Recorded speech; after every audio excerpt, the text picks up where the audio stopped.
Baik, bismillahirrahmanirrahim. Assalamualaikum warahmatullahi wabarakatuh. Alhamdulillah, alhamdulillahi ala ihsanih, wa syukru lahu ala taufiqihi wa amtinani.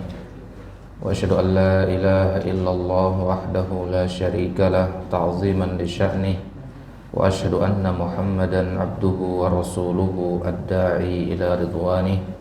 Allahumma salli wa sallim ala Muhammadin wa ala alihi wa ashabihi wa ikhwanihi. Amma ba'du, fallahumma anfa'na bima 'allamtana wa 'allimna ma yanfa'una wa zidna 'ilman ya rabbal alamin. Bapak-bapak jamaah Masjid Baitur Rahman rahimani wa rahimakumullah. Semoga Allah Subhanahu wa taala senantiasa melimpahkan rahmat dan kasih sayangnya kepada kita semua. Alhamdulillah, kita bersyukur kepadanya di pagi hari ini Allah Subhanahu wa taala pertemukan kita kembali di majelis yang mulia ini, di tempat yang penuh dengan keberkahan ini. Maka kama jama'ana fi hadzal makan jama'ana Allah wa iyyakum jami'an fi jannatihi yaumil qiyamah.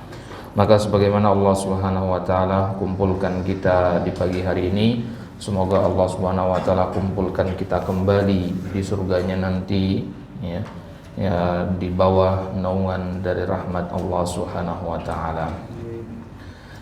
Baik, pada pagi hari ini kita lanjutkan kembali kajian tafsir juz amma. Sekarang kita melanjutkan kembali tafsiran dari surat yang mulia, yaitu surat Al-Ma'un. Dua pekan sebelumnya sudah pernah kita bahas surat ini, namun belum tuntas. Ya, kita lengkapi insyaallah taala di pagi hari ini. Nah, surat Al-Ma'un ini jemaah sekalian mengandung satu pelajaran penting atau satu tema pokok dari surat yang mulia ini, yaitu pentingnya beriman kepada hari akhir. Mungkin kita sering bertanya, ya, ketika membaca ayat-ayat Al-Quran, itu sering kali kita temukan kata-kata wal imanu bil yaumil akhir, ya, beriman kepada hari akhir. Barang siapa yang begini dan begini, barang siapa yang mengaku beriman kepada hari akhir, maka dia begini-begini. Nah, sering kita temukan ayat dengan konteks seperti itu, atau hadis-hadis Nabi menyebutkan tentang hari akhir. Semisal Nabi sallallahu alaihi wasallam mengatakan, "Man kana yu'minu billahi wal yaumil akhir falyakul khairan aw liyasmut." Barang siapa yang beriman kepada Allah dan hari akhir, maka dia akan mengucapkan ucapan yang baik-baik. Nah, dari sini bisa kita lihat bagaimana Allah menggandeng antara, atau Nabi SAW menggandeng antara beriman kepada Allah dan beriman kepada hari akhir. Padahal rukun iman itu ada beriman kepada kitab, ada beriman kepada para rasul dan sebagainya. Ya, nah kata para ulama, hikmah digandengnya penyebutan iman kepada Allah dan iman kepada hari akhir, bahwasanya kalau iman kepada Allah itu terwujud pada diri seseorang, hubungannya dengan Allah akan baik. Tapi kalau iman kepada hari akhir itu terwujud pada diri seseorang, maka hubungannya dengan hamba akan baik. Ya, hubungannya dengan hamba akan baik. Artinya hubungan seorang hamba dengan hamba yang lain itu dipengaruhi oleh kualitas imannya kepada hari akhir. Kenapa begitu? Karena orang-orang yang tidak mempercayai hari akhir, dia tidak mengharap ada pahala di hari akhir nanti. Ya, bahkan mereka meyakini bahwasanya mereka itu tidak akan dibangkitkan kembali di hari akhir nanti. Ya, za'amal ladzina kafaru allan yub'atsu. Orang-orang kafir itu menyangka bahwasanya mereka tidak dibangkitkan. Ya, qul bala wa rabbi latub'atsunna. Ya, tsumma latunabba'unna bima amilu. Nah, ya, jadi yang benar, mereka akan semua dibangkitkan nanti pada hari kiamat dan akan dikabarkan tentang apa yang telah mereka kerjakan di dunia dulu. Nah, jadi ada perbedaan yang sangat menonjol antara orang yang beriman kepada hari akhir dan orang yang tidak meyakini adanya hari akhir. Ya, dari mana kelihatan perbedaannya? Dari perilakunya kepada sesama muslim. Seorang ulama besar, ulama abad kedua dari daerah Khurasan yang bernama Imam Hatim Al-Asam, ya, beliau pernah menyampaikan bahwasanya barang siapa yang mengakui 3 hal tanpa disertai 3 hal, maka ia berdusta. Ya, manidda'a salasan bighairi salasin fahuwa kadzdzab. Barang siapa yang mengaku 3 hal tanpa disertai 3 hal, maka ia pendusta. Yang pertama, manidda'a hubballahi min ghairi wara'in an maharimi. Barang siapa yang mengaku cinta kepada Allah tapi ia tidak menjaga diri dari hal-hal yang diharamkannya. Ya, kalau dia mengatakan aku cinta kepada Allah tapi larangan Allah diterjang tanpa rasa takut sedikit pun, ini berarti dia adalah orang yang sedang berdusta. Itu yang pertama. Kemudian yang kedua, kata beliau, manidda'a mahabbatan nabi min ghairi mahabbatal faqri. Barang siapa yang mengakui atau mengaku-ngaku cinta kepada Nabi sallallahu alaihi wasallam tapi ia tidak mencintai orang-orang fakir. Barang siapa yang mengaku-ngaku mencintai Nabi sallallahu alaihi wasallam tapi ia tidak mencintai orang-orang yang fakir, maka ini adalah kedustaan. Orang yang seperti ini dia sedang berdusta.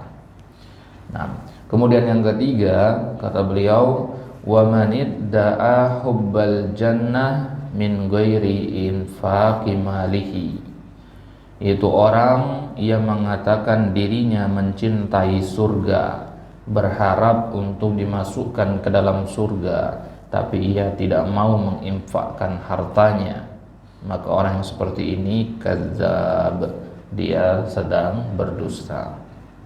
Nah, ucapan Hatim Al-Asam ini, ya, 3 pengakuan yang disertai dengan 3 bukti tadi, ini selaras maknanya dengan surat yang akan kita kaji ini.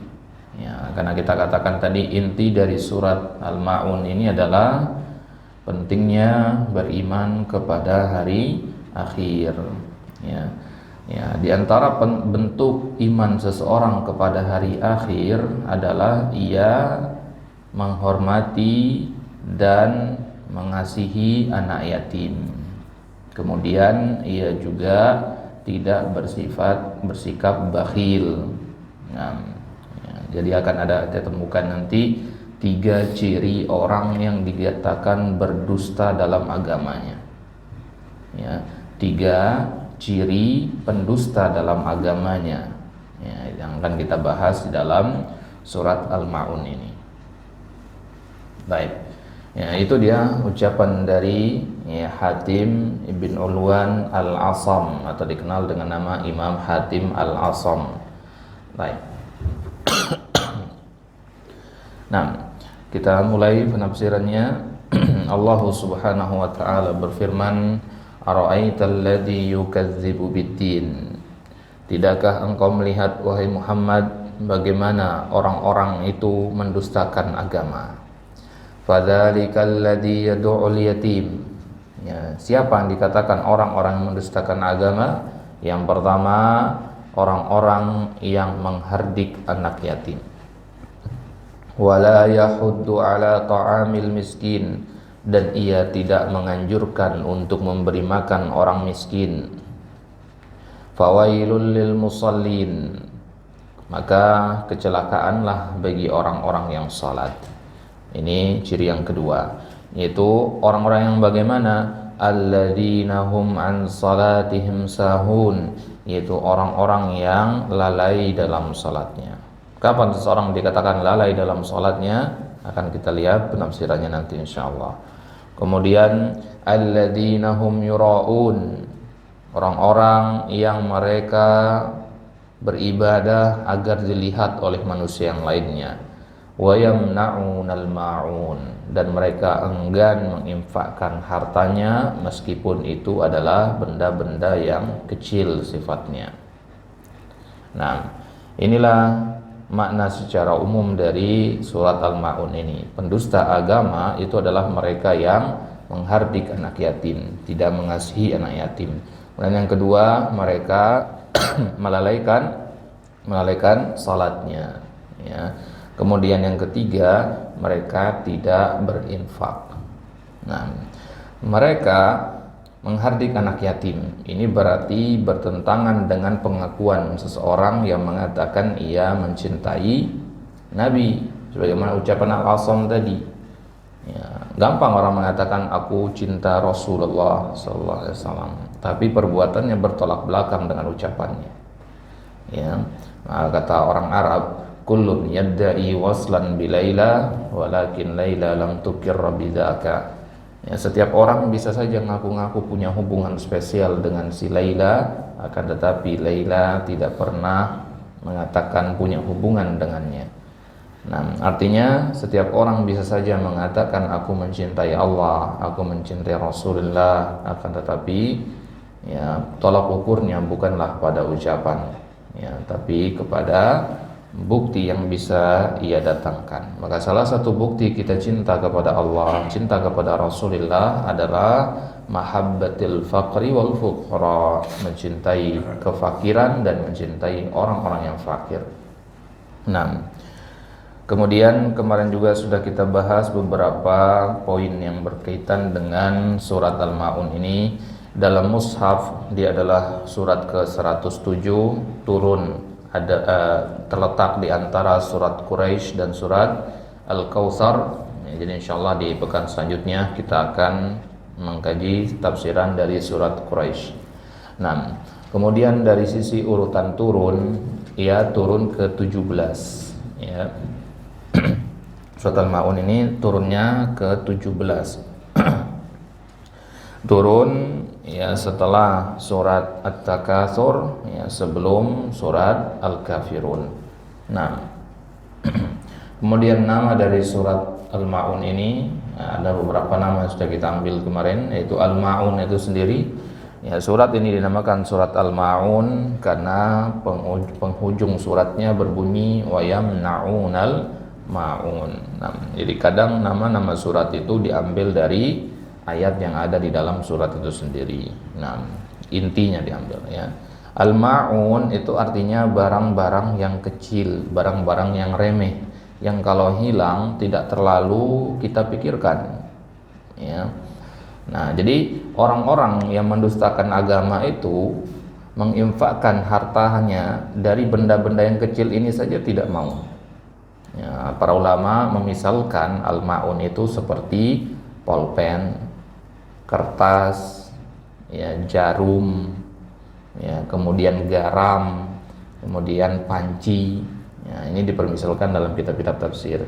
Inilah disebut dengan barang-barang al-ma'un, ya, barang-barang yang kecil, yang remeh, gitu. Nah, jadi mereka menginfakkan yang kecil saja tidak, apalagi yang besar, gitu. Menginfakkan yang sedikit saja tidak, apalagi yang banyak. Nah, baik.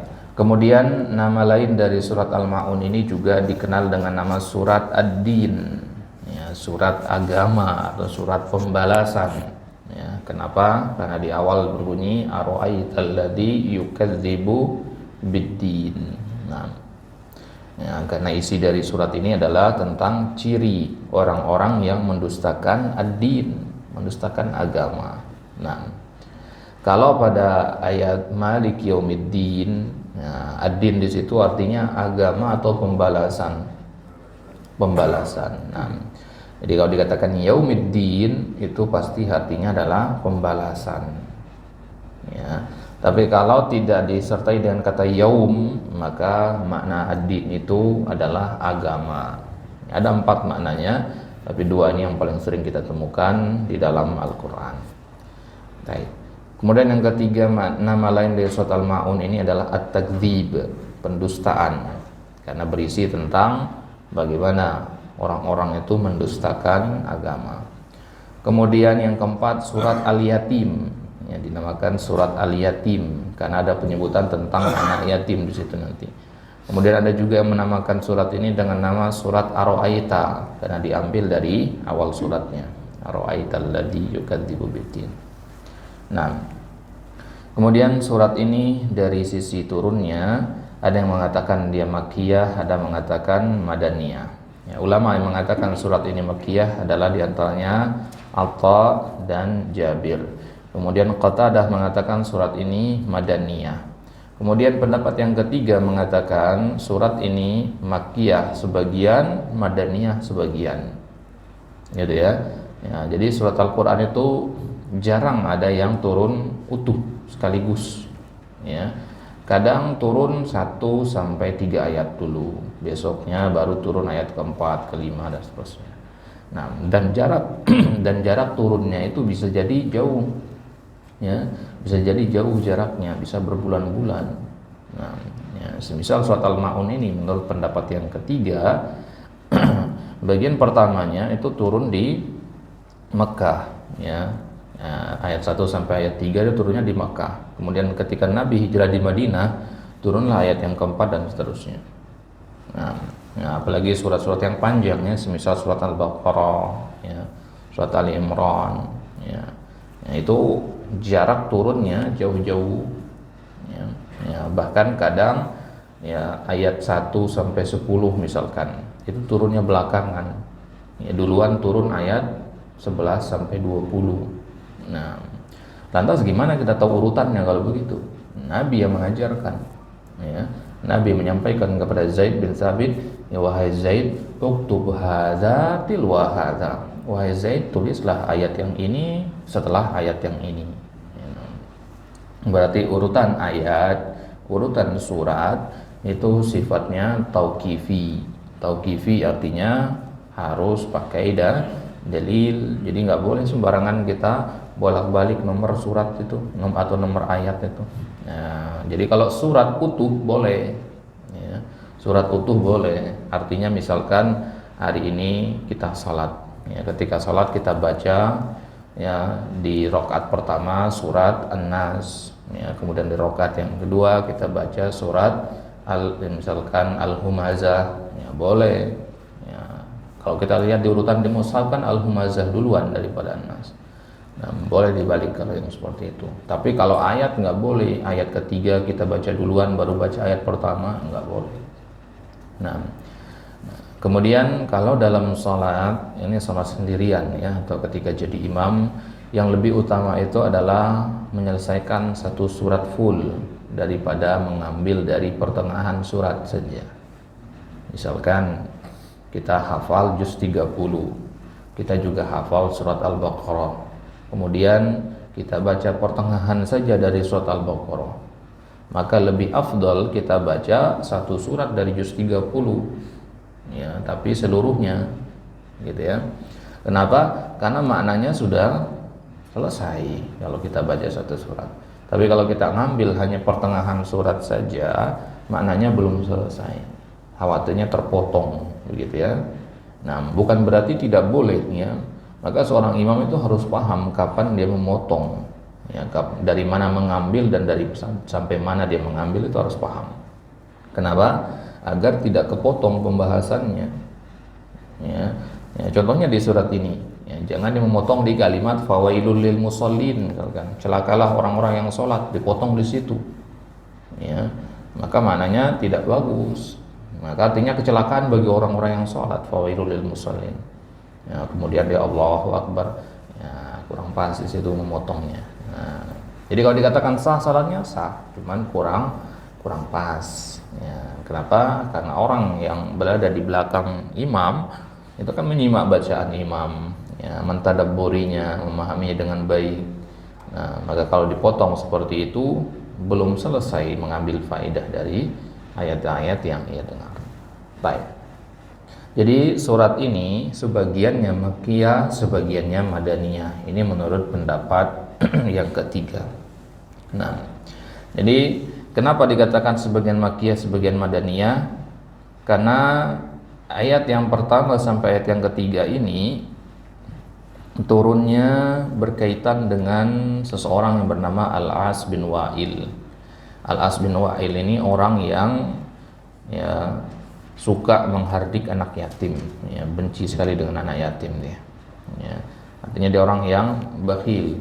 Nah, kemudian ayat yang keempat sampai ayat yang ketujuh, ya, itu turunnya di Madinah berkaitan dengan Abdullah bin Ubay bin Salul, pembesarnya orang-orang munafik. Nah, Abdullah bin Ubay bin Salul itu adanya di Madinah. Makanya pendapat yang ketiga ini mengatakan, oh berarti ayat yang keempat sampai ayat yang ketujuh ini turunnya di Madinah.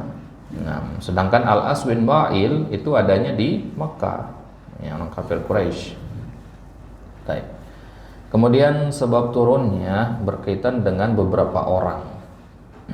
Menurut Ibnu Sa'ib, ya, penyebab turunnya surat Al-Ma'un ini adalah Al-As bin Wa'il tadi, yaitu orang yang sangat memusuhi Nabi SAW, ya, karena terancam kedudukannya yang di tengah-tengah masyarakat.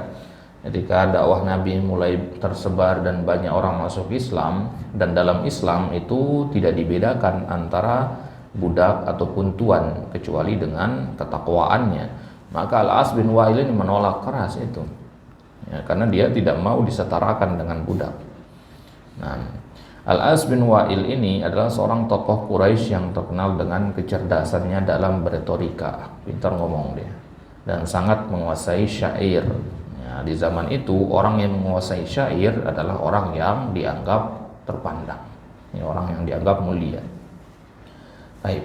Jadi suatu ketika Al-As bin Wa'il ini ya, sedang menyembelih, ya, dia punya kebiasaan untuk bersedekah begitu setiap pekannya. Ya, jadi meskipun dia kafir, dia rajin sedekah. Orang Arab itu mau dia kafir, mau dia muslim, itu rajin sedekah, ya, karena memang itu sudah menjadi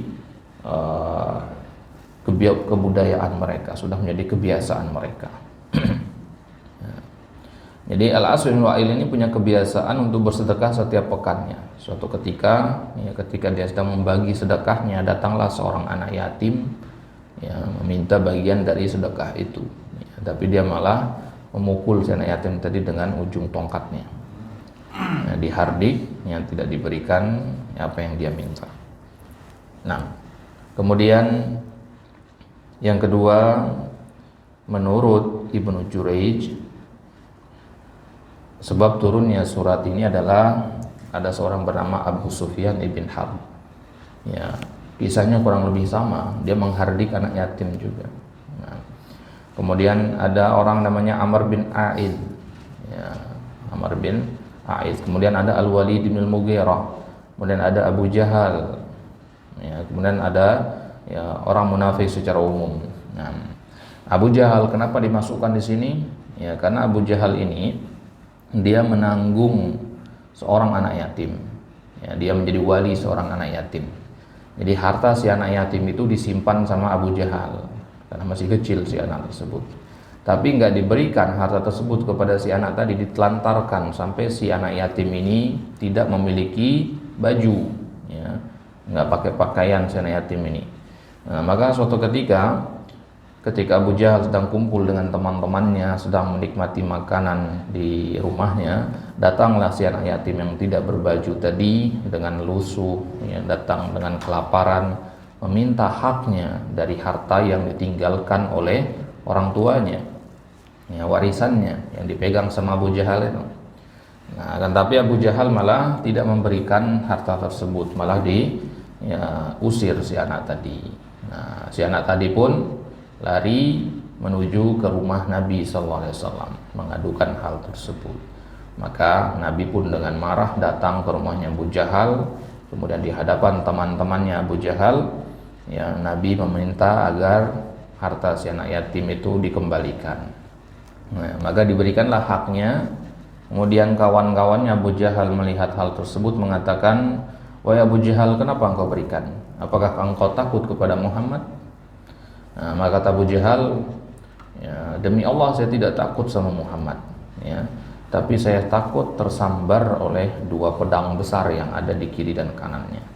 Jadi di penglihatannya Abu Jahal, Nabi itu membawa dua pedang besar di kiri kanannya yang siap untuk ya menebas dia.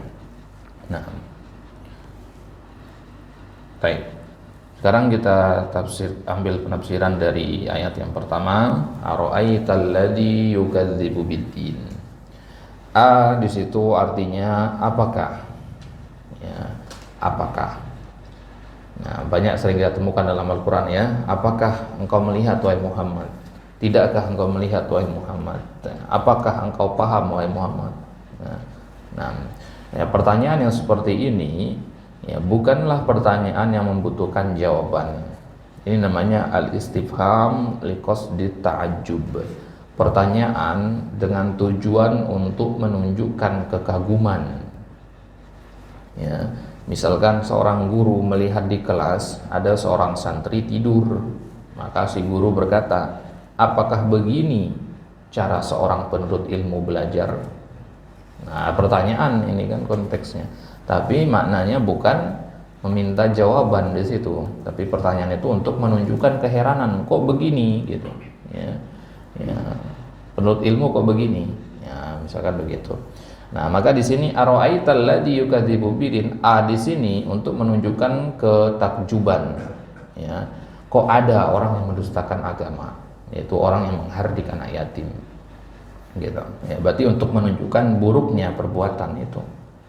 Nah, ara'aita ta di situ berasal dari anta, artinya kamu.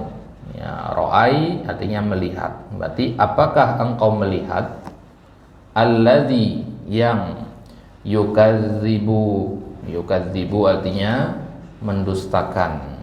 Makanya orang yang berdusta disebut kadzab. Ya.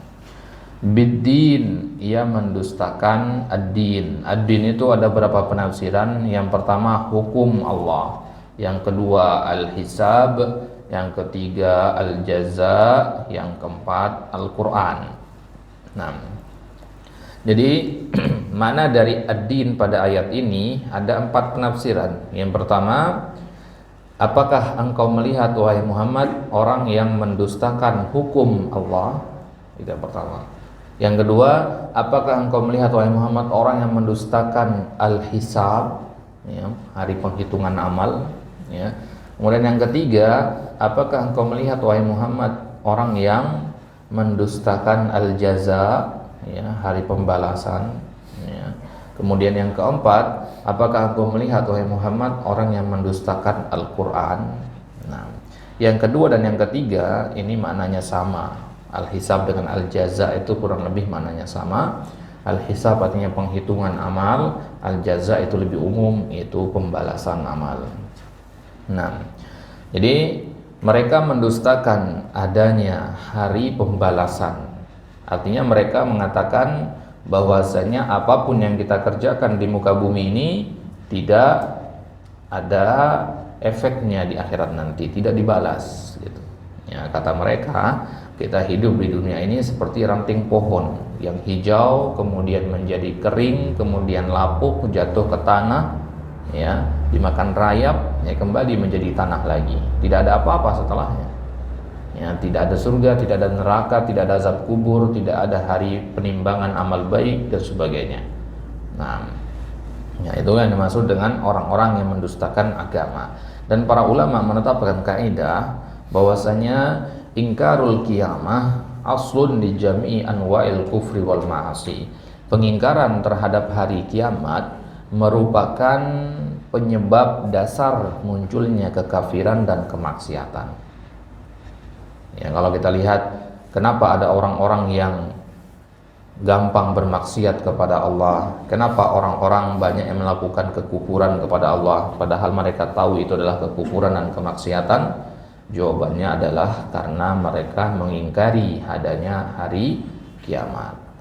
Ya, pengingkaran ini akan melahirkan pelanggaran-pelanggaran syariat, melahirkan kekufuran, melahirkan kemaksiatan. Baik. Ya.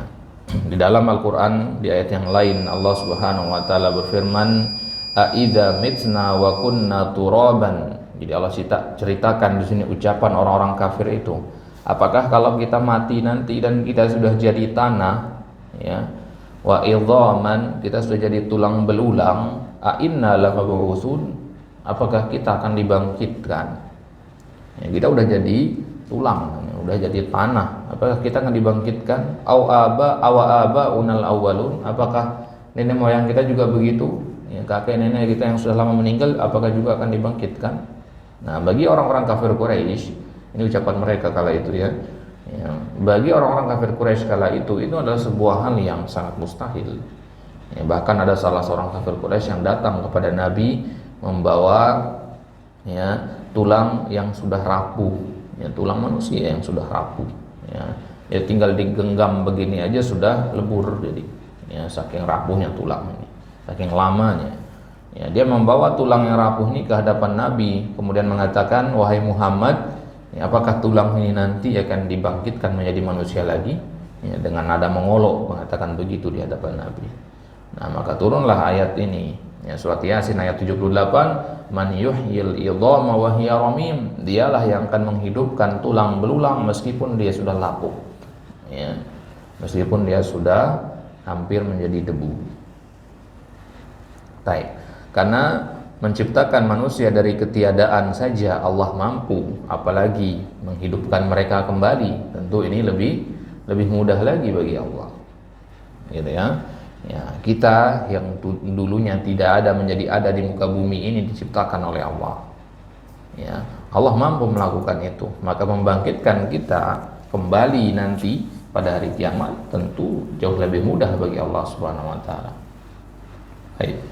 Kemudian ayat yang kedua, fadzalikal ladzi yad'ul yatim. Mulai disebutkan di sini tentang ciri orang yang mendustakan agama itu.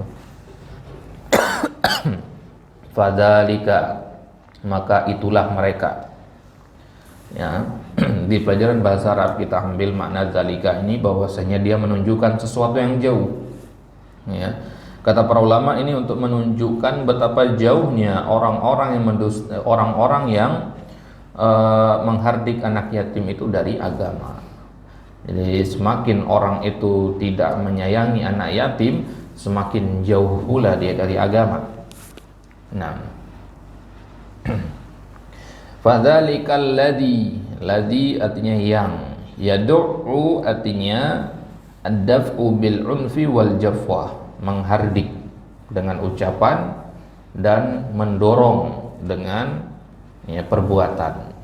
Ya, artinya dia menyakiti si anak yatim itu tidak hanya dengan ucapan tapi juga dengan tindakan. Ya, diucapkan kata-kata kosong, pergi kamu sana. Ya, ya dihardik, dibentak, ya kemudian dipukul juga. Nah, ini namanya yad'u. Ya da'a yad'u. Baik. Al-yatim. Ya, siapa yang dimaksud dengan al-yatim? Ya. Al-yatim dalam pengertian syariat adalah man mata abuhu qablal bulugh. Ini seorang anak yang bapaknya meninggal sebelum dia memasuki usia balik. Nah, jadi kalau sudah balik ya sudah tidak dinamakan yatim lagi. Ya. Ya. Ya. Kemudian yang meninggal sini haruslah bapaknya. Ya, kalau yang meninggal ibunya maka tidak dinamakan yatim. Ya, kalau dalam bahasa Indonesia dinamakannya piatu. Ya. Nah, jadi yang dimaksudkan oleh Al-Quran ataupun hadis-hadis Nabi SAW sebagaimana disebutkan dalam kitab-kitab tafsir dan kitab-kitab fikih, anak yatim itu yang bapaknya meninggal sebelum dia berusia balik. Maka kalau sudah berusia balik, ya tidak dinamakan anak yatim lagi. Baik. Kemudian tingkat anak yatim itu bertingkat-tingkat dia, ya berdasarkan dari mana yang diprioritaskan dalam masalah memberikan nafkah. Misalkan tetangga kita kiri kanan anak yatim, nah, dan keadaan mereka berbeda. Mana yang harus kita prioritaskan? Kita punya harta tapi hanya cukup untuk satu anak yatim saja. Yang mana yang kita prioritaskan? Nah, maka yang derajat keyatimannya lebih tinggi. Apa derajat keyatiman yang paling tinggi? Yaitu yang bapaknya meninggal sedangkan dia masih dalam perut ibunya. Ya, bapaknya meninggal sedangkan ia masih dalam perut ibunya. Nah, kalau ada yang seperti ini, maka ini adalah anak yatim yang harus kita prioritaskan. Ya. Nah, sebagaimana inilah yang menimpa Nabi kita sallallahu alaihi wasallam. Ya, beliau kan dilahirkan, ya, lahir-lahir sudah nggak ada bapaknya, kan? Ya. Nah, ini kata para ulama adalah ablagu darajatil yutam. Ini adalah tingkat keyatiman yang paling tinggi, artinya yang harus paling kita prioritaskan. Kalau ada anak yatim yang kita ketahui ya kondisinya seperti ini, maka ini harus kita lebih berikan perhatian lebih. Ya, tidak hanya memberikan harta, tapi juga kita disunnahkan untuk ya berkata-kata yang baik kepadanya, ya, berusaha untuk menjadi sosok ayah yang dia butuhkan, ya, sosok teman dan sebagainya. Maka di antara hal yang bisa melembutkan hati yang disetarakan dengan membaca Al-Quran adalah mengusap kepala anak yatim. Ya. Nah, ini Nabi sendiri yang mengatakan barang siapa yang ingin agar hatinya itu hidup. Hati yang hidup itu bagaimana maksudnya? Hati yang mudah menerima nasihat. Ya, ketika ditegur dengan lapang dia akan ya menerima kalau memang itu adalah sebuah kesalahannya. Hati yang hidup adalah hati yang senantiasa ingat akan akhirat. Hati yang hidup adalah hati yang takut bermaksiat kepada Allah. Hati yang hidup adalah hati orang-orang yang bertauhid. Maka agar hati kita tetap hidup, ya, salah satu yang bisa kita lakukan adalah dengan ya mengusap kepala anak yatim. Sebagaimana ini dicontohkan oleh Nabi SAW. Ya, beliau mencium kening seorang anak yatim, kemudian mengusap kepalanya. Bahkan Nabi sampai jongkok, kemudian ngomong sama si anak kecil tadi. Ya. Nanyakan kabarnya, sudah makan belum, ya seperti itu. Nah, ya, jadi perbuatan ini disetarakan oleh Nabi dengan membaca Al-Quran, juga disetarakan dengan zikir. Ya. Dalam hadis yang lain, ya, Nabi SAW mengatakan bahwasanya hati yang hidup dengan hati yang mati itu ya, dibedakan oleh zikirnya. Hati yang hidup senantiasa berzikir, senantiasa mengingat Allah. Ya, perbedaannya seperti zikir dengan hati itu perbedaannya analoginya seperti air dan ikan. Ya. Air itu adalah zikir, ya, ikan itu adalah hati kita. Ya, tidak akan hidup tanpa zikrullah. Ya, itu disetarakan dengan menyayangi anak yatim. Nah, bahkan Nabi mengatakan ana wa kafil yatim kahatain.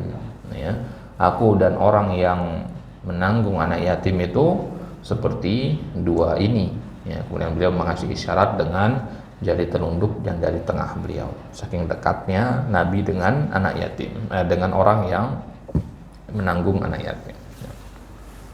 Nah, di ayat yang ketiga, wala yahuddu ala ta'amil miskin. Wala, ya, ciri ini pelengkap dari ciri yang kedua tadi. Ciri yang pertama tadi apa? Dia menghardik anak yatim. Nah, ini pelengkap dari ciri tadi. Wala yahuddu, dan dia tidak menganjurkan ala ta'amil miskin, menganjurkan untuk memberi makan orang miskin. Ya. Tidak menganjurkan di sini maksudnya apa? Kenapa nggak dikatakan tidak memberi makan, tapi di sini dikatakan tidak menganjurkan memberi makan. Nah, karena untuk bisa memberi makan orang miskin itu kita butuh untuk mendorong diri melakukan hal itu. Nah, inilah yang dinamakan yahuddu dalam bahasa Arab. Ya, jadi menganjurkan di sini maksudnya adalah menganjurkan dirinya sendiri dengan memotivasi dirinya atau menganjurkan orang lain untuk memberi makan orang miskin. Dan dia tidak melakukan kedua-duanya, tidak mendorong dirinya memberi makan, tidak juga ngajak orang lain untuk memberi makan. Gitu. Nah, itu dua penafsiran dari kata yahuddu di sini yang dimaksud dengan menganjurkan di sini. Baik, to'am, ya to'am itu secara bahasa sebenarnya makanan artinya, bukan memberi makan. Tapi Allah gunakan kata ta'am di sini ya agar kita yang membaca ayat ini tidak menyangka bahwasanya memberi makan itu dari diri kita. Karena sebenarnya yang memberi makan itu adalah Allah. Maka kalau dalam Al-Quran kata it'am, memberi makan, ini yang sebenar-benarnya artinya memberi makan, itu senantiasa digandeng kepada Allah. Innama nut'imukum liwajhillah. Sesungguhnya kami memberi kalian makan karena mengharap wajah Allah. Nah, ya artinya dikatakan makan di sini, tapi diartikan memberi makan. Ya, tujuannya adalah agar kita tidak menganggap bahwasanya kita yang memberi makan orang miskin. Tidak. Ya, ketika kita berinfak kepada orang miskin, bukan kita yang memberi makan sebenarnya, tapi Allah Subhanahu wa taala. Nah, ya, kemudian al-miskin itu orang-orang yang miskin, ya, orang yang berada di bawahnya al-fuqara, ya, lil fuqara'i wal masakin. Jadi orang fakir dulu, kemudian orang yang miskin. Mana yang lebih memprihatinkan kondisinya? Orang yang fakir apa yang miskin? Orang yang fakir. Nah, jadi kalau tetangga kita yang kanan fakir, yang kiri miskin, maka yang kita kedepankan adalah yang fakir. Ya, yang kondisinya lebih memprihatinkan, yang lebih membutuhkan bantuan kita. Baik. Ayat yang keempat, ya, sampai sini kita kemarin ya. Fawailul lil musallin. Fa artinya maka. Wail itu ya ada beberapa penafsiran, tapi yang paling umum adalah wail itu diartikan dengan kecelakaan. Jadi ya, kita mendoakan kecelakaan bagi orang itu dengan mengatakan wail. Ya akhi, wailun laka. Ya. Wailun laka, celaka bagimu. Ini kayak ya mendoakan keburukan, menghardik orang. Misalkan ya kita melihat saudara kita yang tadinya rajin ke masjid, ya tiba-tiba kita temukan dia sedang minum khamar, sedang berjudi. Maka kita tidak ridho dengan perbuatan itu. Kita katakan kepada dia, ya akhi wailun lak, ya celaka engkau.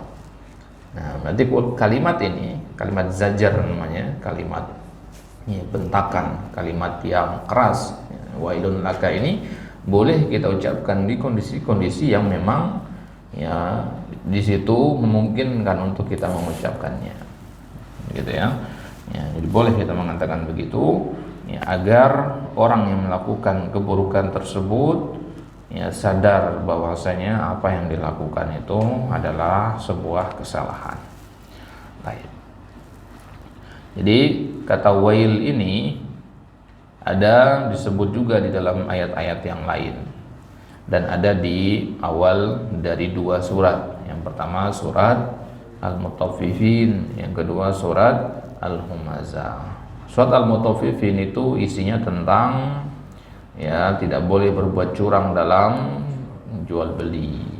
Berarti yang dijaga dari surat Al-Mutaffifin ini apa? Memakan harta orang secara batil. Ya, berarti nggak boleh sembarangan memakan harta orang secara batil. Makanya diawali dengan kata wail. Nah, sedangkan di surat Al-Humazah, kenapa diawali juga dengan kata wail? Karena di surat Al-Humazah ini membahas tentang tidak boleh kita merendahkan orang lain. Berarti apa yang dijaga di sini? Harga diri orang lain. Ya, tidak boleh kita mencela, memaki, merendahkan orang lain.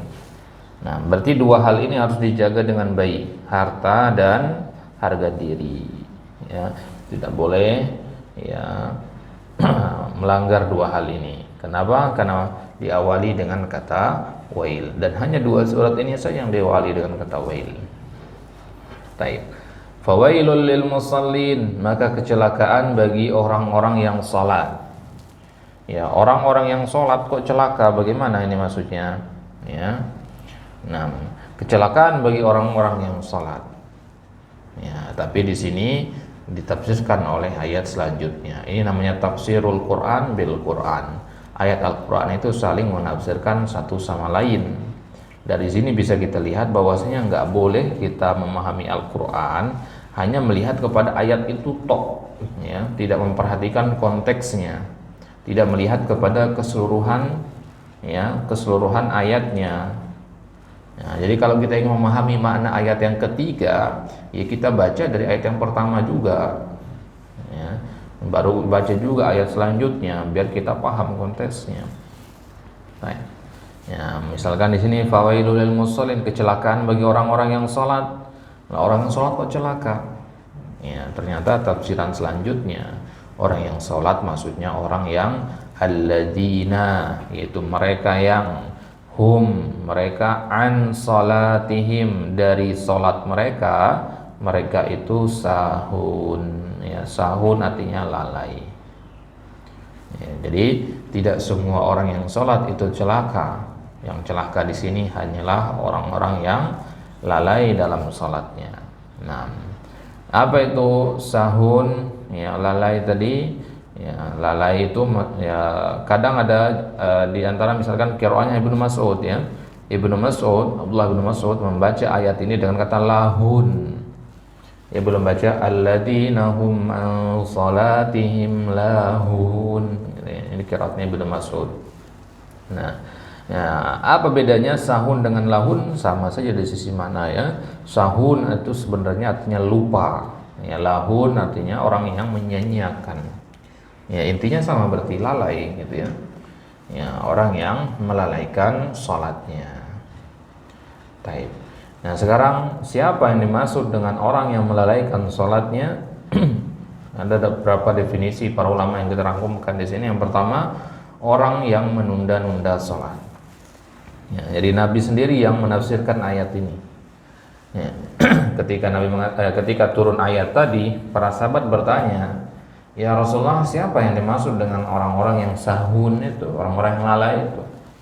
Maka kata Nabi, itu orang-orang yang menunda sholatnya.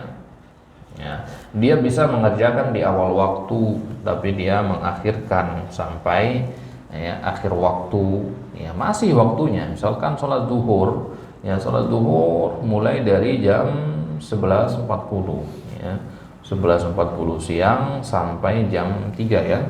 Sampai jam 3 berapa sekarang? 3 ya, 3.45, ya. Ya, sampai jam 3.45. Nah, dia sholatnya, ya, bisa saja dia sholat di jam 11, ya, 50 di awal waktu, ya. Ya, bisa saja dia ikut berjamaah di masjid, tapi dia sengaja menunda-nunda. Wah, lagi nonton TV nih, nanti ajalah. Wah, ini masih panas nih cuacanya, nanti tunggu adem sedikit. Ya, dia tunda-nunda, akhirnya sampailah di jam 3 pas, misalkan di jam 3 pas baru dia sholat, sebentar lagi masuk waktu asar. Atau ada orang yang malas, ya, dia menunda sholat tersebut agar bisa menggabung dengan sholat selanjutnya, biar sekalian gitu, ya. Dia tunggu dekat waktu asar, ya, tujuannya adalah biar habis itu bisa langsung sholat asar. Bahkan ada yang kadang dia lagi sholat zuhur, ya, azan asar berkumandang, saking dia mengakhirkannya. Ya, seperti ini sah sholatnya, ya, sah sholatnya, tapi pahalanya berkurang, ya, pahalanya berkurang. Nah, maka ibadah-ibadah itu jemaah sekalian, ya, dia memiliki waktu afdolnya. Ada namanya waktu al-mufaddalahnya, waktu yang afdol, ada waktu boleh, dan ada waktu makruh. Nah, waktu afdol itu di awal waktu, ya, itu sholat misalkan di awal waktu, ya. Kemudian waktu boleh itu pertengahan. Kemudian waktu yang dimakruhkan menurut pendapat satu dari dua pendapat adalah di akhir. Nah, baik. Tentu keluar dari konteks ini orang yang menunda sholat karena perkara yang darurat atau ada uzur syar'i, ya, hal seperti itu kondisinya beda lagi. Yang kita maksudkan di sini adalah orang yang sengaja menunda-nunda sholatnya tanpa adanya uzur syar'i. Baik. Kemudian siapa yang dimaksud yang kedua dengan orang-orang yang lalai tadi, yaitu orang munafik yang tidak mengharapkan pahala dan tidak takut dosa. Orang munafik itu kan dia hanya menampakkan saja keislamannya, tapi dalamnya sebenarnya dia kufur kepada Allah. Ya, kufur itu kan artinya tidak mengakui, ya, tidak mengakui adanya pahala itu dan tidak takut akan dosa. Ya, maka orang munafik itu bisa dilihat dari salatnya. Wa idza qamu ila sholati qamu kusala. Mereka kalau salat, ya mereka salat memang, tapi berdirinya itu malas-malasan. Ya. Kemudian di hadis Nabi mengatakan asqalus sholati alal munafiqin, salat yang paling berat bagi orang munafik itu adalah salat Isya dan salat subuh, karena di situ gelap, nggak ada yang lihat. Ya. Nah, maka mereka sholatnya kalau ada yang lihat saja, bersemangat sholat kalau bersama orang lain. Nah, ini salah satu dari ciri orang yang munafik. Tapi perlu dipahami di sini jamaah sekalian, ketika kita berada di lingkungan orang-orang yang soleh, kemudian kita termotivasi untuk beribadah karena melihat mereka beribadah, ini bukan kemunafikan yang seperti ini. Kemunafikan itu adalah memang dari awal dia sama sekali nggak akan ibadah kalau nggak dilihat orang lain. Itu kemunafikan. Dari asal ibadahnya, dari awal ibadahnya sudah mengharap untuk dilihat oleh orang lain. Nah, sekarang bagaimana halnya kalau kita lagi sholat zuhur katakanlah, ya 2 rakaat yang pertama ya nggak ada yang melihat, ya kemudian di rakaat yang ketiga kita sadar ada orang di samping kita, ada orang yang melihat kita, maka kemudian kita perbagus sholat kita, ya kita menjadi lebih khusyuk, misalkan sujud dan rukuknya menjadi lebih lama, maka yang seperti ini sah atau tidak sholatnya? Sah sholatnya, tapi berkurang nilainya karena ada riya di dalamnya, ya, ada riya. Nah, tapi kalau riya itu datangnya di awal sebelum sholat sudah riya, artinya kalau nggak ada orang yang lihat dia nggak akan sholat, maka sholatnya tidak diterima sama sekali, 0 pahalanya, bahkan mendapatkan ancaman. Nah, tapi kalau riya itu datang ketika kita lagi beramal, maka ya, amalan ibadah kita tetap diterima, tapi nilainya kurang, gitu. Ya, maka nilainya menjadi berkurang. Jadi kalau dikatakan sah sholatnya, gitu. Ya, itulah pentingnya kita menjaga keikhlasan niat dari rakaat pertama sampai rakaat terakhir itu. Ya. Nah, ya, tapi kalau kita mampu khusyuk dalam sholat, maka insya Allah yang namanya riya, sum'ah itu tidak akan datang. Ya. Intinya adalah kekhusyuan. Kenapa? Kalau kita khusyuk kan kita fokus, ya, fokus, nggak akan ada waktu kita untuk memikirkan, wah saya dilihat nggak sama orang lain, gitu. Ya. Nah sekarang untuk bisa fokus dan khusyuk itu bagaimana caranya? Nah itu dia pertanyaannya. Ya, salah satunya adalah dengan kita mentadaburi apa yang kita baca.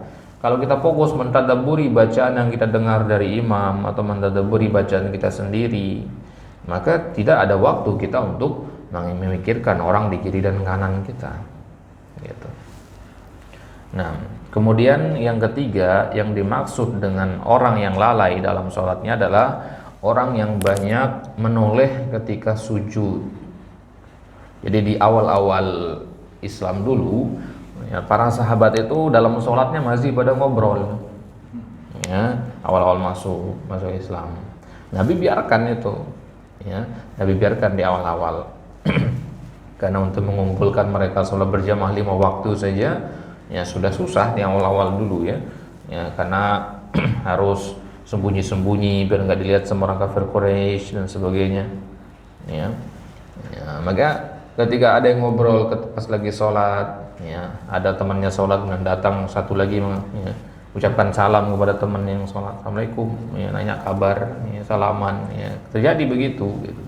Itu dulu di awal-awal Islam, ya, tapi sedikit demi sedikit Nabi melarang dan mengajarkan bahwasanya dalam sholat itu hanya ada zikrullah saja, tidak boleh ucapan-ucapan manusia ada di dalamnya. Jadi nggak boleh ada ucapan manusia ketika sedang sholat. Itulah kenapa kalau kita menegur bacaan imam, nggak boleh kita menegur selain dengan bacaan Al-Qur'annya. Ya, imam salah dalam bacaan sholatnya, maka kita menegurnya dengan apa? dengan kita bacakan ayat yang dia lupa gitu, atau yang keliru dia membacanya. Ya, bukan dengan kita mengatakan imam salah. Ya, misalkan ngomong begitu, nggak boleh, karena itu bukan bagian dari Al-Quran. Nah, dalam sholat dari awal sampai akhir itu harus membaca zikir yang diajarkan atau bagian dari Al-Quran. Baik, maka para sahabat juga ketika sholat, ketika sujud itu suka menoleh ya, di awal-awal dulu ya. Nah, maka ini kata sebagian tabi'in termasuk orang yang lalai dalam sholatnya. Ya, tentu beda halnya dengan para sahabat ya. Kalau para sahabat memang karena tidak tahu, belum paham ilmunya. Nah, kalau kita sekarang udah paham, nggak boleh banyak menoleh ketika sujud. Nah, bukan hanya ketika sujud saja ya. Ketika sujud di sini maksudnya berdasarkan penafsiran dari para tabi'in. Dan yang keempat itu orang yang sholat ketika ramai saja. Ya. Jadi orang yang lalai dalam sholatnya itu maksudnya orang yang hanya mau sholat kalau ada orang lain yang melihatnya. Berarti dia sholat hanya karena ingin dilihat, ingin dikatakan alim ya. Nah, kalau di kampung-kampung itu kalau ada orang yang rajin ke masjid ya, itu orang-orang pasti mengatakan ya, banyak terjadi begini ya di kampung-kampung itu. Ada orang yang tadinya jarang ke masjid tiba-tiba datang ke masjid ya. Dia rajin sholat berjamaah. Orang bilang wah pengen jadi marbot dia nih. Nah, gitu ya. Karena kalau di kampung-kampung itu jadi marbot itu kan dikasih ini ya, dikasih sepetak sawah biasanya untuk dia kelola ya. Kemudian tiap bulannya juga ada beras dari warga kampung diberikan ke dia. Nah, sekian kilo begitu. Nah, ya, di kampung itu kadang ada orang gitu ya, pernah ada bapak-bapak kita ajak pergi masjid, ayo pak kita jamaah dulu ke masjid. Wah enggak, nanti saya dibilang mau jadi marbot katanya. Gara-gara itu ya nggak jadi sholat. Padahal bisa jadi niat sholatnya lillahi ta'ala ya, tapi gara-gara ada anggapan-anggapan begitu nggak jadi sholat. Dan ini keliru juga ya, nggak mau sholat karena takut pada riya itu salah juga gitu ya. Meninggalkan ibadah karena takut nanti riya itu juga salah, itu termasuk tipuan setan kata para ulama ya. Ya, ada orang terbangun di tengah malam ya, kemudian dia berniat untuk sholat malam tahajud. Nah, tapi kemudian dia mikir, wah nanti saya dilihat sama teman saya, nanti saya dibilang alim, nanti akhirnya saya menjadi riya ya. Kemudian setelah saya riya maka saya berdosa. Nah, lebih baik tidurlah, lanjut tidur. Nah, bukan begitu ya. Lantas bagaimana yang benar? Yang benarnya ya bangun sholat tapi berusaha untuk menjaga hati dari riya itu ya. Takut dibilang ahli ibadah dan sebagainya. Maka yang kita lakukan ya lawan hal itu dengan sebaliknya. Lakukan ibadah tapi tetap berusaha untuk agar tidak riya. Nah, riya itu artinya berharap dilihat. Tapi kalau kita memakai pakaian yang indah, memakai ya, atau mengendarai kendaraan yang bagus, nah maka pasti ada sedikit perasaan ingin dilihat, ingin pamer, dan itu normal ya. Yang ini kata Nabi bukan termasuk riya, bukan termasuk kesombongan gitu ya. Jadi Nabi mengatakan kesombongan itu ya akan menghalangi seseorang masuk surga, termasuk juga riya di dalamnya. Kemudian para sahabat bertanya, ya Rasulullah ya, di antara kami ada yang suka pakai baju bagus, baju mewah, pakai sendal yang bagus. Yang begini ini masuk kesombongan enggak? Nah, karena Nabi bilang al-ghibru batarul haqqi wa ghamtun nas. Yang dimaksud dengan kesombongan itu adalah ya batarul haqqi wa ghamtun nas, menolak kebenaran dan meremehkan manusia. Nah, itu namanya kesombongan. Nah, jadi kalau pakai pakaian bagus itu enggak masuk kepada riya atau kesombongan. Bahkan kita dianjurkan untuk menampakkan nikmat-nikmat Allah yang ada pada diri kita. Ada pakaian bagus di lemari, pakai ke masjid ya. Enggak usah nunggu lebaran ya. Ya, dipakai ke masjid karena Nabi mengatakan ya bani Adam khudzu zinatakum inda kulli masjid. Nah. Kemudian ayat yang ke-6 alladzina hum yuraun, yaitu orang-orang yang mereka itu berbuat riya. Ya. Berbuat riya di sini Ya, ini maksudnya pelengkap dari ayat yang tadi ya. Jadi mereka dikatakan lalai dalam sholatnya ketika mereka berbuat riya dalam sholatnya. Bayangin, dalam sholat berbuat riya, dalam ibadahnya berbuat riya. Nah, apa itu riya? Riya definisinya dalam kitab-kitab fikih adalah, atau kitab-kitab tazkiyatun nafs, talabul manzilah fi qulubin nas bi iraihim khisalil khair. Ya, mengharapkan kedudukan yang tinggi di dalam hati-hati manusia dengan menampakkan perbuatan baik. Ya, karena tabiat orang, kalau melihat orang lain berbuat baik, tentu kita merasa kagum. Ya, ini yang ingin dicari sama orang-orang yang berbuat riya, kekaguman, ya, pujian itu disebut. Nah, terkait masalah pujian ini, bahkan para ulama salaf itu mereka membenci pujian. Ya, mereka itu membenci pujian. Kenapa? Karena pujian itu faedahnya apa? Ya, selain membuat orang yang dipuji merasa ya berada di atas, merasa dirinya lebih baik, ya, lupa dengan hakikat dirinya. Nah, kata para ulama, para ahli hikmah menyampaikan bahwasanya orang-orang yang mulia adalah orang-orang yang pujian dan celaan bagi dia sama saja. Kita mau memuji dia, mau mencela dia, ya sama. Dipuji tidak melayang, ya, dicela tidak tumbang istilahnya. Ya, artinya karena kita sendiri yang paling paham dengan keadaan kita sendiri. Orang memuji kita mengatakan begini dan begini, yaitu karena mereka tidak tahu aib-aib kita yang lainnya, begitu kan. Nah, ya, ini yang dimaksud dengan riya. Ya, Al-Fudail bin Iyad mengatakan al-amal min ajlin nas syirik. Ya, melakukan sebuah amalan karena manusia itu namanya kesyirikan. Salat karena dilihat sama orang lain. Ya, jadi dia nggak akan ke masjid kalau di masjid nggak ada orang. Ya, kalau nggak dilihat, ya, namanya kesyirikan. Wa tarkul amal min ajlin nas riya. Meninggalkan amal ibadah karena manusia adalah riya. Nah, ini kita maksudkan tadi ya. Kalau kita mengharapkan dilihat oleh orang dari awal, maka itu syirik jatuhnya. Ya, sebelum sholat, ya, dia nggak akan sholat kalau nggak dilihat. Datang ke masjid misalkan, sampai di masjid sepi, pulang lagi nggak jadi sholat. Nah, ini syirik. Ya, atau dia sholat, tapi ya dia sholatnya murni karena ingin dilihat, tidak ada sedikit pun niat karena Allah. Nah, ini kesyirikan namanya. Karena memalingkan ibadah kepada selain Allah. Nah, begitu juga orang yang nggak jadi sholat, ya, karena takut dibilang ahli ibadah. Ya, ini adalah riya juga namanya. Ya, tarkul amal min ajlin nas, meninggalkan sebuah amalan karena takut dipuji, itu juga riya sebenarnya. Padahal kita niatnya biar nggak riya, tapi malah riya jatuhnya. Gitu ya. Nah, wal ikhlas, lantas yang dimaksud dengan ikhlas itu yang mana? Ya, ikhlas itu berarti ada di antara syirik dan riya. Ya, dua-duanya negatif, syirik dan riya ini. Tengah-tengahnya ada namanya ikhlas. Apa itu ikhlas? An yu'afiyaqallahu minhuma, itu ketika Allah menyelamatkan kita dari keduanya. Orang yang ikhlas berarti orang yang tidak syirik dan tidak riya.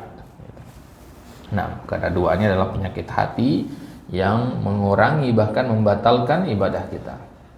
Nah, itulah kenapa ada orang yang sholat yang sama-sama di saf yang sama tapi pahalanya beda. Ya, pahala yang didapatkan dari sholatnya beda dikarenakan ya kadar keikhlasannya. Nah, maka yang paling kita perhatikan dalam ibadah kita apanya? Ya, kadar keikhlasannya. Maka kata para ulama, salah satu kaidah dalam ibadah adalah bahwasanya al-ibadah al-qalbiyah afdalu ya minal ibadah al-badaniyah. Ibadah hati itu lebih dikedepankan daripada ibadah badan. Jadi sebelum kita belajar bagaimana ruku yang benar, sujud yang benar, bagaimana membaca bacaan yang benar dalam salat kita juga belajar tentang bagaimana menjaga hati itu agar tetap ikhlas. Nah, maka sebelum mengajarkan sholat, kita ajarkan dulu sholat itu untuk siapa. Itulah kenapa para ulama mengawali dakwahnya dengan penjelasan tentang tauhid. Ya, karena percuma sholatnya benar, tapi ya dipersembahkan kepada selain Allah. Nah, maka kata para ulama, man tarakal amala khaufan minar riya faqad tarakal ikhlas wal amal. Barang siapa meninggalkan sebuah amalan karena takut dari riya, maka sungguh dia telah meninggalkan keikhlasan dan amal itu sendiri.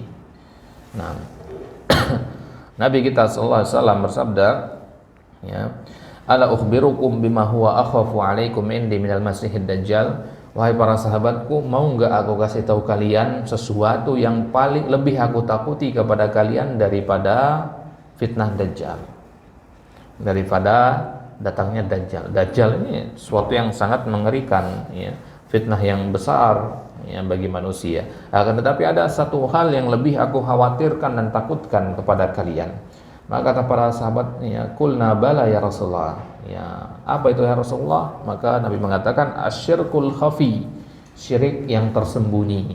Apa itu syirik yang tersembunyi? An yaqumar rajulu yusalli fayuzayyinu salatahu lima yara min nazari rajulin. Yaitu seseorang yang bangun, ya, untuk melakukan salatnya, lalu ia menghias dan memperindah salatnya karena ada orang yang memperhatikan ia salat. Ia salat, ya, dia baguskan salatnya, ruku dan sujudnya karena ada orang yang melihatnya. Nah, bukan berarti kita pahami kalau ada yang lihat maka salatnya nggak diperhatikan, ruku dan sujudnya, bukan begitu. Yang diperintahkan adalah perbagus ruku dan sujud meskipun tidak dilihat oleh orang, ya, karena ibadah bukan untuk dilihat orang. Baik. Dalam hadis yang lain Nabi SAW bersabda, man samma'an nasa bi'amalihi sammallahu bimasami'a khalqihi wa sagharahu wa haqqarahu. Barang siapa yang berbuat sum'ah. Apa itu sum'ah? Memperdengarkan amalannya, ya, dia cerita kepada orang lain, kemarin saya sedekah sekian-sekian, ya, agar orang lain tahu amalan yang dilakukan, agar dipuji. Maka apa akibatnya? Sammallahu bihi masami'a khalqi. Maka Allah akan menyiarkan aibnya di telinga-telinga hambanya. Sagharahu wa haqqarahu. Allah akan rendahkan dia dan Allah akan hinakan dia. Nah, kemudian sekarang bagaimana caranya agar kita terbebas dari riya? Ya, tentu dengan menjaga hati tadi, ya, itu yang paling utama. Dan menjaga hati ini adalah perbuatan yang sangat-sangat sulit.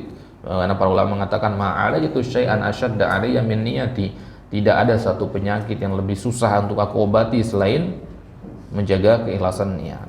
Ya, karena niat itu apa? Li'annaha tataqallabu alayya. Karena niat itu gampang sekali berubah-ubah. Ya, niat itu perbuatan hati, hati itu gampang berubah. Maka Nabi mengajarkan sebuah doa. Ini salah satu ikhtiar kita agar terbebas dari riya, ya. Hendaknya doa ini banyak kita baca agar Allah Subhanahu wa taala senantiasa menjaga keikhlasan kita. Ya, doanya berbunyi, Allahumma inna na'udzubika an nusyrika bika syai'an na'lamuh wa nastaghfiruka lima la na'lamuh. Nah, baik, coba kita baca sama-sama, ikuti selana. Allahumma inna na'udzubika an nusyrika bika syai'an na'lamuh an nusyrika bika syai'an na'lamu wa nastaghfiruka lima la na'lamu wa nastaghfiruka lima la na'lamu. Nah, ulang sekali lagi. Allahumma inna na'udzubika an nusyrika bika syai'an na'lamu wa nastaghfiruka lima la na'lamu. Nah, maknanya apa? Allahumma inna na'udzubika. Allahumma artinya ya Allah, sesungguhnya kami berlindung kepadamu. Ya, dari apa? An nusyrika bika syai'an. Kami melakukan kesyirikan, menyekutukanmu dengan sesuatu yang kami ketahui, sengaja berbuat syirik maksudnya. Ya, wa nastaghfiruka lima la na'lamu, dan kami memohon ampunan kepadamu dari kesyirikan yang kami tidak ketahui. Inilah riya itu maksudnya. Nah, ya Allah, inti dari doanya berarti apa? Ya Allah, lindungi kami dari kesyirikan dan riya. Ya, riya itu sendiri masuk kepada kesyirikan. Syirik apa tadi namanya? Syirik khafi. Khafi artinya samar, tersembunyi. Ya, syirik yang samar. Ya. Nah, jadi syirik jangan kita bayangkan hanya sujud di depan berhala saja ya. Ya. Riya dalam sholat itu syirik sudah. Ya. Nah, maka nggak boleh kita merasa aman dari kesyirikan itu. Wah, saya kan nggak nyembah berhala. Ya, saya kan sholat di masjid. Berarti saya adalah orang bertauhid. Dari sisi itu, nah bertauhid. Ya, tapi kalau sholatnya di masjid riya, ya syirik juga. Ya, meskipun kadarnya tidak separah yang menyembah berhala, gitu ya. Yang sujud di depan berhala. Nah, kemudian ada beberapa istilah di sini. Ada istilah riya, sum'ah dan ujub. Ya, ada istilah riya, sum'ah dan ujub. Ya, apa itu riya, sum'ah dan ujub? Ya, riya itu kita beramal agar dilihat dan dipuji oleh orang, itu riya. Kalau sum'ah itu kita menceritakan amal soleh kita, sengaja menceritakan amal soleh, tentunya untuk dipuji. Ya. Tapi kalau menceritakan amal soleh agar memotivasi orang lain, apakah ini masuk sum'ah? Tidak ya. Kalau tujuan untuk memotivasi boleh. Ya. Akhi, kemarin anak bersedekah sekian. Ya. Anak harap antum juga besok mau bersedekah. Nah ini seperti ini bukan sum'ah namanya. Ya, ini justru ya baik. Ya. Baik. Kalau ada orang lagi umroh atau lagi haji, dia selfie depan Ka'bah. Ya, dengan harapan orang tahu dia sedang umroh atau sedang haji, sehingga nanti ketika pulang ke Indonesia dia akan dipanggil dengan sebutan Pak Haji, dimuliakan oleh orang. Yang seperti ini riya apa sum'ah hitungannya? Riya. Ya, seperti itu riya. Riya itu melakukan amalan agar dilihat, gitu. Dilihat. Ya, kalau sum'ah itu menceritakan amalan. Jadi konteksnya omongan, itu sum'ah. Kalau melakukan perbuatan itu riya. Gitu. Nah, maka era sekarang ini eranya orang gampang sekali berbuat riya, era sosial media itu ya. Sedikit-sedikit cekrek ya, yang melakukan ibadah ya, sholat malam ya, diposting di sosial media, ya sebenarnya tidak ada masalah ya, tapi kalau bisa menjaga keikhlasan hati nggak apa-apa ya. Silakan posting sosial media dengan syarat mampu menjaga keikhlasan hati ya. Posting foto lagi sholat atau lagi ibadah, lagi sedekah ya, cara tahu mengetahuinya bahwasanya dia riya apa tidak, lihat ya. Misalkan kita posting tentang ibadah yang kita lakukan, kemudian nggak ada yang komen, misalkan nggak ada yang like, nggak ada yang komen ya, sepi ya, maka kemudian kita ngerasa ya, ada sesuatu di hati kita, nah ini berarti sudah riya, sudah itu ya. Tapi kalau biasa saja hanya sekedar ingin memotivasi orang agar ikut ibadah, maka insya Allah tidak riya. Intinya adalah harus ekstra hati-hati dalam masalah ini. Jangan sengaja mencari masalah dengan memposting ibadah di sosial media, karena itu yang tadinya kita ikhlas dengan diposting itu jadinya malah riya gitu. Kan sia-sia, sudah habis biaya ya, belasan juta misalkan atau puluhan juta untuk haji, untuk umroh, ya pahalanya menjadi ya berkurang disebabkan ya riya itu. Nah, kemudian ada istilah ujub. Nah, kalau ujub itu ketika ada seorang beramal, melakukan amal soleh, kemudian dia menganggap dirinya lebih baik daripada yang lain. Ya, kalau ada orang yang sholat berjamaah di masjid, kemudian habis pulang dari masjid dia temukan ada orang yang duduk-duduk di pinggir jalan minum khamar, di situ boleh dia merasa diri lebih baik, ya. Tapi jangan itu kemudian mendorong dia untuk sombong. Nah itu dia, ini maksud dengan ujub. Ya. Ya, apakah sama antara orang yang sholat berjamaah di masjid dengan orang yang minum khamar ya, di pinggir jalan, di kedai-kedai? Enggak sama kan? Berarti boleh nggak kita merasa diri lebih baik? Boleh, bahkan harus. Ya, ya, masa kita menghinakan diri di bawah mereka begitu kan? Ya. Jadi kalau kita melakukan ibadah, kita harus merasa ya diri kita lebih baik justru di situ. Tapi batasannya adalah jangan perasaan lebih baik itu mendorong kita untuk sombong. Itu namanya ujub ya. Dua hal yang paling membinasakan kata para ulama adalah, salah satunya adalah, ya, dua hal yang paling membinasakan ya para penuntut ilmu adalah ijabuhu binafsihi, merasa bangga dengan dirinya. Wah, saya hebat sekali bisa hatam kitab ini. Wah, saya hebat sekali bisa hafal ini dan itu. Nah, ini salah satu hal yang ya paling fatal untuk para penuntut ilmu. Baik. Kemudian ayat yang terakhir, wa yamna'unal ma'un, dan mereka enggan memberi al-ma'un, bantuan berupa benda-benda yang kecil. Ada berapa penafsiran? Ada 6 penafsiran di sini. Yang pertama, benda-benda kecil itu maksudnya ibroh. Ibroh itu jarum, alma atau seteguk air, an-nar atau memberikan api. Ya, kalau di kampung-kampung itu kan kadang ya antar tetangga saling minta api buat masak. Ya, karena korek api nggak ada, misalkan pinjam korek api di tetangga misalkan. Nah, kalau ada tetangga, ya tetangga kita minjem korek api ke kita, kemudian kita nggak ngasih, padahal kita mampu untuk ngasihnya tanpa ada alasan syar'i, ya, maka masuk kita ke dalam ayat ini, wa yamna'unal ma'un. Kemudian al-fa'as itu ya kapak, al-qidr ya panci, dalwu ember, ini benda-benda kecil. Kemudian yang kedua, yang dimaksud dengan al-ma'un adalah zakat. Berarti wa yamna'un al-ma'un artinya enggan bayar zakat. Yang ketiga at-ta'ah. Ya, berarti wa yamna'un al-ma'un artinya enggan taat. Yang keempat, harta secara umum.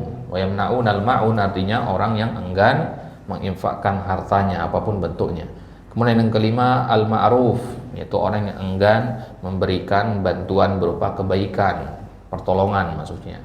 Nah, ya, pertolongan, misalkan Nabi mencontohkan kalau ada seorang hendak naik kendaraan, naik untanya, kemudian dia ingin mengangkat barangnya, maka hendaknya kita membantunya. Ini Nabi contohkan ya, dalam sebuah asar diceritakan Nabi ketika ada salah seorang sahabat hendak menaiki untanya, kemudian ada barang bawaan di situ, Nabi bergegas bangun dari tempat duduk, kemudian mengangkat barang yang berat tersebut, menaruh di ya punggung ya, untanya. Baik. Kemudian yang keenam alma, nah, yaitu air, yang enggan memberi air ya bagi orang yang kehausan. Baik. Ya, maka memberi air ini jemaah sekalian, ini juga diantara ibadah yang ya sangat agung, yang pahalanya adalah pahala jariah ya, yang tidak boleh kita remehkan ini. Nah, ya, yaitu memberi minum kalau zaman sekarang ya, ya bisa kita taruh air di kulkas masjid seperti ini ya, atau kita beli satu kardus air kemudian kita taruh di masjid-masjid sebagainya, atau di ya pondok-pondok pesantren. Nah, ini adalah ibadah yang agung, salah satu dari 10 ibadah yang pahalanya jariah ya. Pahala jariah itu pahala yang terus mengalir meskipun kita sudah wafat. Salah satunya adalah ya saqyul ma, memberi minum ya, untuk musafir, untuk penuntut ilmu, untuk orang-orang sholat berjamaah.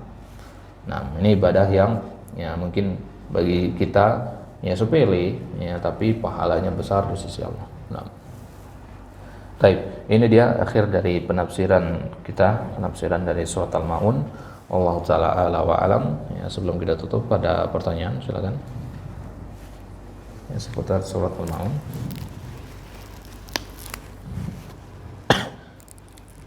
Ya, selanjutnya nanti surat Quraisy ya.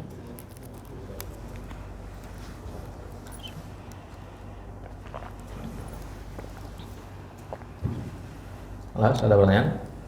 Nah. Orang-orang yang berdusta ini apakah ini termasuk dosa-dosa besar? Nah, orang-orang yang berdusta di sini apakah termasuk dosa-dosa besar? Kaidah dalam menghukumi sesuatu di dosa besar apa tidak adalah lihat ada ancaman apa tidak. Kalau perbuatan tersebut disertai dengan ancaman, berarti dia dosa besar. Nah, di sini ada ancaman tidak? Di surat ini ada ancaman tidak bagi orang-orang yang mendustakan agama? Kalau dalam ayat ini sendiri tidak ada ancamannya. Oh, dalam hadis Nabi ada. Nah, ini menunjukkan berarti menghardik anak yatim, kemudian lalai dalam sholat, ya, itu bisa saja masuk kategori dosa besar, bisa juga dosa kecil, tergantung kepada takarannya, jumlahnya, gitu ya. Ada orang yang menghardik anak yatim, ya, tapi setelah itu dia berbuat baik kepada anak yatim, ya, atau dia bertaubat, maka ini nggak masuk kepada dosa besar. Nah, ada orang yang lalai dalam sholatnya, ya dia mengakhirkan waktu sholatnya, tapi ya murni karena malas dan dia melakukannya cuma sekali misalkan, ya. Nah, atau dia kurang khusyuk dalam sholatnya, ini kan lalai juga namanya ya. Kurang khusyuk dalam sholat, lalai juga namanya. Dia mikir macam-macam ketika sholat, ini lalai juga namanya. Tapi apakah masuk dosa besar? Tentu tidak, gitu ya. Nah, jadi mendustakan agama itu bertingkat-tingkat. Ada yang sampai ke derajat dosa besar, bahkan masuk ke kesyirikan. Ada juga yang ya, masuk ke kategori dosa-dosa kecil. Nah, semisal riya. Nah, riya sendiri dosa besar, dosa kecil. Riya dosa besar, dosa kecil. Terkadang kepada takarannya. Nah, syirik ya, itu tingkatannya di mana kalau dibandingkan dosa besar? Paling atas dia syirik, dosa besar, dosa kecil. Nah, sekarang ya, riya itu masuknya kategori mana dari tiga tadi? Ya, syirik khafi tadi kan ya, syirik kecil berarti kan, berarti masuk kategori pertama kan? Berarti lebih parah dari dosa besar, begitu riya ini. Nah, itulah kenapa kita katakan wah bahaya sekali berarti riya ini ya, bahaya sekali.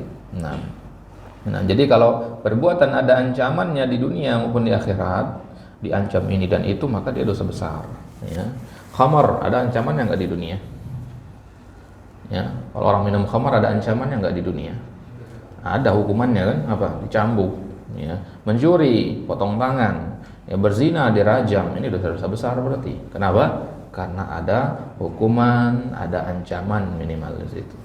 Nah, Allah Ta'ala alam. Baik. Pertanyaan yang lain silakan. Nah. Boleh nggak kita memberi kepada orang minta ke yang dalam rumah kita? Kan bandingannya dengan orang yang pengamen gitu. Nah, iya. Boleh nggak memberikan uang ke pengamen gitu ya, atau orang-orang yang meminta-minta pengemis ke rumah-rumah kita? Kalau pengamen sendiri itu tidak boleh. Ya, kenapa? Karena dia mencari uang dengan cara yang tidak halal, itu dengan musik, dengan nyanyi sebagainya. Nah, maka kalau kita kasih uang, justru itu akan menyebabkan dia akan terus melakukan itu. Jadi dia menganggap itu sebagai hal yang boleh begitu. Nah, kalau pengamen kondisinya memprihatinkan, misalkan kita yang membantu, silahkan bantu, tapi membantu itu kan tidak mesti hanya dengan harta juga. Ya. Nah, artinya bisa banyak hal yang bisa kita gunakan, yang kita lakukan untuk membantu pengamen selain dengan memberikan dia uang. Karena kalau kita berikan dia uang, ya justru itu sebagai ya bagi dia itu akan digunakan untuk ya mengamen selanjutnya gitu maksudnya. Nah, artinya ya dengan kita memberikan uang, dia menganggap berarti perbuatan menyanyi-nyanyi untuk mendapatkan uang itu adalah perbuatan yang boleh, dianggap sebagai profesi, dinormalisasikan. Nah, maka ini tidak boleh. Ta'awun 'alal ismi wal udwan. Ya, ini masuk ke dalam kategori tolong-menolong dalam keburukan. Nah, kemudian kalau bagaimana pengemis yang datang ke rumah-rumah kita? Ya, pengemis, ya ini beda dengan pengamen adalah dia tidak menggunakan alat musik ya. Nah, kalau pengemis itu boleh atau tidak? Nah, kalau dari sudut pandang kita yang ngasih, boleh masuk ke kategori sedekah. Tapi kalau dari sudut pandang pengemisnya, enggak boleh. Ngerti maksudnya? Alladzina yas'aluna an-nasa ilhafa. Ya, orang-orang yang meminta-minta, mengemis kepada orang lain, itu pada hari kiamat nanti datang dalam keadaan kulit wajahnya tidak ada sama sekali. Ya, kulit wajahnya habis. Ya, jadi ada ancaman dari syariat orang yang gemar mengemis. Ya, beda halnya dengan meminta bantuan ya. Mengemis ini kan dia dijadikan profesi ya. Jadikan profesi, bahkan kadang fisiknya masih segar bugar tapi dia malah memilih mengemis karena lebih mudah mencari uang dengan cara seperti itu misalkan. Maka seperti ini diancam dalam syariat. Nah, tapi kalau kitanya ya, kalau kita punya pilihan mau ngasih silakan, mau tidak ngasih juga tidak masalah. Nah, maka cara yang paling bagus sebenarnya ya, kalau ada yang datang ke rumah, ini konteksnya datang ke rumah ya, kita ajak makan bareng. Itu yang paling afdol sebenarnya. Ya, kita ajak makan atau kasih dia makan di situ. Ya, kalau memang dia benar butuh bantuan, dia akan iyakan itu. Ya, tapi kalau dia butuh uang untuk beli iPhone 16 misalkan, ya, ya ini beda lagi ya. Nanti kita infak, kita kasih uang, ya, tiba-tiba di ujung gang dijemput pakai Camry misalkan, ya, naik mobil mewah dia ternyata. Ya.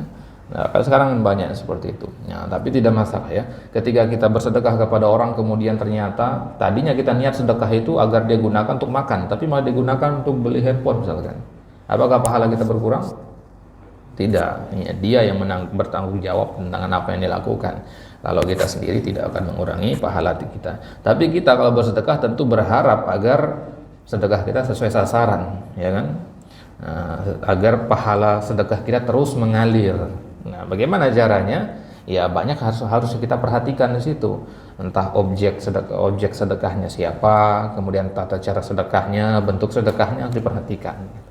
Nah, maka Nabi mengajarkan ada 10 amaliyah yang sedekah yang itu masuk ke jariyah. Salah satunya adalah sedekah untuk bangun masjid atau fasilitas umum, mengalirkan sungai ke ladang-ladang, memberi minum para orang musafir, kemudian menyedekahkan mushaf Al-Quran, membiayai pendidikan anak yatim atau menyekolahkannya, mengajarkan agama, kemudian mengajarkan ilmu agama kepada kaum muslimin. Nah, ini diantara amal-amal jariyah, menanam pohon ya yang bisa dimanfaatkan buah atau batangnya, ya, tempat berteduh orang-orang, ya. Ini juga masuk pahala jariyah. Nah, jadi banyak cara kita untuk bisa mendapatkan pahala jariyah yang terus mengalir sampai kita meninggal dunia nanti. Nah, kita coba sampai di sini. Allah taala a'lam wa alam. Ya, insyaallah taala kita lanjutkan nanti di pekan selanjutnya. Nah, untuk besok pada subuh kajian Ustaz Abdul Bar ya, membahas fikih Bulughul Maram. Nah, naktafi bihadzal qadar wallahu taala a'lam wa alam wa sallallahu ala nabiyyina Muhammadin wa ala alihi wa sahbihi wasallam wa akhiru da'wana alhamdulillahi rabbil alamin. Nakhtatim bi du'ai kafadhil majlis. Subhanakallahumma wa bihamdika asyhadu an la ilaha illa anta astaghfiruka wa atubu ilaik. Assalamualaikum warahmatullahi wabarakatuh.